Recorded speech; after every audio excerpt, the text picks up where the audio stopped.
welcome to Bassman Studio. I'm Charles Bassman. After a little hiatus, I'm back with a new video. This one is about using the Zorn Palette. Now, the Zorn Palette is a limited palette consisting of 4 colors, and it's named after Swedish painter Anders Zorn, who lived around like the turn of the century, early 20th century, and produced many portraits and landscapes, etc. And he was famous for using this limited palette. It's tricky to use. It consists of 4 colors. Modern equivalent is titanium white, yellow ochre, cadmium red, and ivory black. So you notice there's no blue on this palette. It's also based on the ancient Greek palette, as mentioned by Pliny the Elder in his treatise, his book on painting and the arts. So it's very interesting and again, very tricky to use, but it also harmonizes your palette, harmonizes your painting. And although it's missing one of the primary colors, it's interesting how you could substitute blue with a different color and get the same cool effect. So I'm going to do a small little portrait just to show everyone what can be done with this palette. And you could give it a shot if you want. It's good practice. So sit back and relax and enjoy this new video from Bassman Studio. So here we have our 4 colors that we'll be using, which are titanium white, yellow ochre, cadmium red, and ivory black. And as usual, we're going to start with a underdrawing in burnt sienna. So what I'm doing is shaping out the head very simply, avoiding detail, of course. And I like to use wooden panels like this because they're great for oil sketches, because you can work quickly. They're great for detail. Small wooden panels like this are great. They're transportable. I usually use them for painting outside as well. So I'm just shaping out the hair very simply, doing what we call the underdrawing, noting where the eyes, nose, and mouth are going to be. So it looks a little cartoony in the beginning. So you want to leave it open and free, like this, before we add color, of course. And now I'm just going to add where the shadows are going to be. Again, just using burnt sienna, very thin. Burnt sienna is going to dry very quickly, so it's great for underpainting. You could also use raw umber, both of which are great for underdrawing. And just adding, because I know the light's coming from above, so just indicating that very quickly with burnt sienna. No details, of course.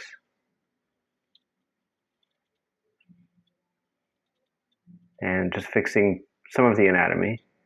This is the time where you could actually adjust and fix and move things around if they don't fit proportionately in your painting. And now we're going to start using color. So I'm going to take some titanium white, some cadmium red, and I'm making kind of a pinkish color. Remember, we have a very limited palette, so I'm making skin tone with the 4 colors I have. So with this, I'm just going to put in where the light's hitting, basically. Very simple and very basic.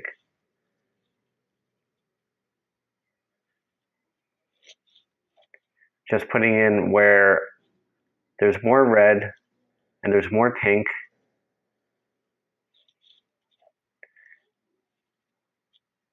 And just keeping it, as I said, very simple. And moving the paint around while it's wet. That's one of the beautiful things about oil, is that it remains wet for so long. You can manipulate it and move it around if you wish. Move it around the canvas or panel. Another great thing about working on panel is that it's such a smooth surface that it's so easy to move paint around. And now, just adding the lights in the hair, I added a little bit more yellow ochre. It's a beautiful color to use. It's very rich. You can get beautiful golden effects with yellow ochre. And now, being that there's no green on this palette and there's no blue, I have to make what looks like green. So here's the trick. So ivory black is a bluish black, so you can make what looks like green on your painting using ivory black. It's very tricky to simulate green with no blue. But when you have a cool color like ivory black, now not Mars black leans toward red, ivory black leans toward blue. It's a cool black. So it's ideal for cooling down a color. So it'll have the appearance of being green, yet not green, which is very interesting. But that's one of the challenges about the Zorn palette, that there's no blue. And we're so used to seeing and using blue. But the ancients didn't have blue on their palette. Talking about the Greek palette, of course. So how did they do it? Sometimes when you have less, you have to be more innovative. So now I'm just adding the shadows underneath the eyes. So I'm strengthening the shadows a little bit. Giving it more solidity. I did the underpainting, and the underpainting is great because it kind of tells me where to put all these shadows, basically. So it's a guide for you, for the artist. And just going around solidifying shadows. Of course, it still looks very cartoony. It doesn't have any detail yet. But at this stage, you just want to indicate things very simply. You don't worry about details or anything. You are still forming it as if you're using clay, and you're still molding the clay. I always find that like a great comparison when it comes to painting. And I'm still moving the paint around, basically.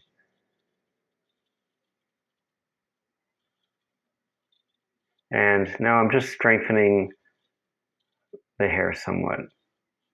If I find any discrepancies with the drawing, this is the time where I could fix them and move them around.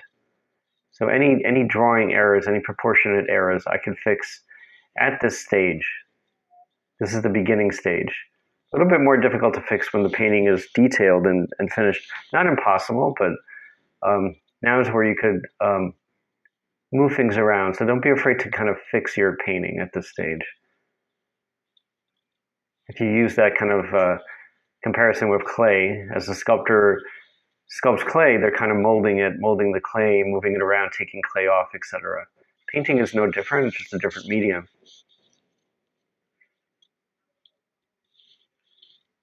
So again, we're using this very limited palette. You may find it a little frustrating in the beginning, but it does harmonize your painting. It teaches you a lot about mixing and problem solving. And now I'm just smoothing out some of the features because the paint is still wet. Now, I've never tried this palette outside in nature. That would be a very, very tough challenge because in nature we, of course, have a lot of blue. So if you have, like, let's say, a very clear blue sky, it poses a challenge for painting outside with no blue on your palette. But it can be done. I believe it's all a matter of contrast. So if you have a very light color next to a very dark color, it'll give the appearance of being very bright. So if you wish me to do a painting with the Zorn palette outside for a YouTube video, please let me know in the comment section. I'll, of course, consider it. I always like a challenge, so it'd be very fun to do. So right now I'm just putting what we call the middle tone. So this is the shadows, just to give the head more volume. By volume, I mean to make it turn. And as you can see, there's no, being that it's 4 colors, there's no blue, but the background is starting to look green, mostly due to contrast with red, since red and green are complementary colors. if all of you are familiar with the color wheel. Constantly reminding my students about the color wheel. I think they're probably tired of me saying what the complementary colors are, but it's very important. And just shaping the hair. Hair is how you shape the head. So you use it and you just move it around. And now just softening some of the shadows like underneath the chin. And since the paint is still wet, and you can see it in this close-up that it's still relatively wet, and you can move it around.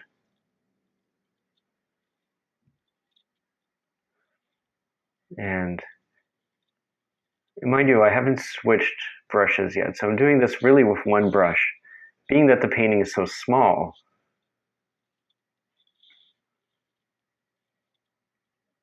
and again, just strengthening anatomy, the jawline, etc.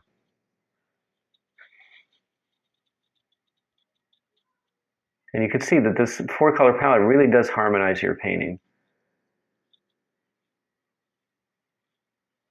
When I first tried it, it was very challenging, but getting used to it. So now just smoothing out some of the shadows as we get closer to detail. So anything I see that perhaps could be smoothed out where you don't see much of the brush strokes, I could do it now while the paint is still wet. This is what we call alla prima painting, where you're painting wet on wet. I'm not letting the painting dry and working on it on a different day. I'm just doing everything in one shot, basically. And again, just smoothing out some of the anatomy, such as the cheekbones, underneath the eyes, etc. And I'm barely touching the panel. And again, panels are great because they're so smooth that you can move the paint around like a lot easier like this. Canvas has a texture. It's a little rougher. Of course, you can do this with canvas, but it's not as smooth unless you get very smooth canvas. But usually it has what we call a tooth, a texture to it. So just going around smoothing, adjusting a little bit as well. If I need to fix anything, I do it now, as I'm doing with the eyes. If I see the eyes are too large, etc. And now I'm just like, again, going back and smoothing out the shadows. Barely touching the panel, like doing it very gently. All I want to do is move the paint around. And I darkened the shadows a little bit because I saw that it was a little darker. Just to give her head more volume. And again, volume means making it turn. And even the bottom of the neck, just smoothing it out a little bit. So that we don't see many brush strokes. Depends on how far you want to go with a painting. If you really want to eliminate brush strokes, then you just work on it like for a few days. But since this is alla prima, I'm just doing it all in one shot. Just a quick oil sketch in this 4-color palette.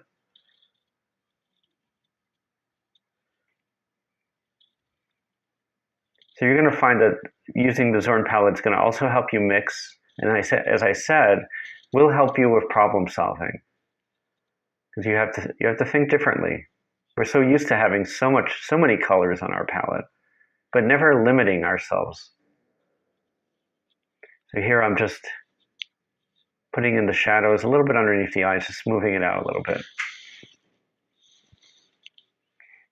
Now, going to a little bit of art history, we have no ancient Greek paintings that have survived from antiquity, which is a shame, but we do have accounts, as I said, with Pliny the Elder. So now, again, going and making that green, or what we think is green, using ivory black, white, and white. Titanium white is also a very cool white, so it has a little blue in it. And just a little bit of the yellow ochre, because it's the only yellow I have on this palette. And just going and working on the background and just kind of an impressionistic way, covering as much area as I can. very loosely. So adding like a thicker layer of paint with what appears to be green. Now when I say appears to be, it really isn't green. It just looks green because of the complementary to red. And now I'm just fixing the shoulders a little bit. Adding some white with a little yellow ochre. Just to give her more volume. And to make her stand out from the background.